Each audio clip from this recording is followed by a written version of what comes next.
finally happened. Giannis got traded to the Miami Heat. For any other superstar, this would be shocking news. We kind of knew this was going to happen at some point, and the draft was coming up, so they had to make the trade if they wanted a pick. Even though we knew for a while the Heat were the front runners, it's still kind of crazy to think about Giannis in a Heat jersey, and they gave up a lot to get him. The final package ended up being Tyler Hero, Kel'el Ware, Kasparas Yakachonis, Jaime Jaquez Jr., pick 13 this year, a 2031 first, a 2033 first, a swap, and a second for Giannis and Bobby Portis. I think it really is big that they were able to keep Nikola Jovic and Pele Larson, and even Simone Fontecchio is like a real rotational player, and they got back Bobby Portis, so the bench isn't amazing, but they didn't completely gut their roster.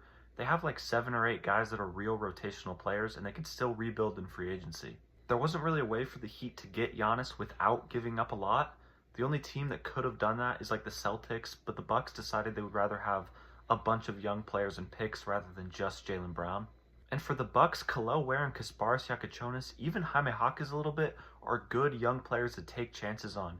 Especially Ware, he had a lot of potential in Miami. There were some things with Spoelstra that he didn't really like playing him, but I think he can break out in a certain situation. Hero still could get rerouted before the deal is finalized on July 6th. There's a lot about the Pistons trying to pick him up. The Bucks could just keep him though. With the new lottery rules, they can be like a little worse than a play-in team and get a top pick. But I really like Hero's fit in Detroit if they can get that done. The Bucks were never going to be able to get a package. They're like, oh yeah, we'd rather have this than Giannis. But with all things considered, I think this is a good deal. I think this helps jumpstart their rebuild, and they're looking pretty good for the future.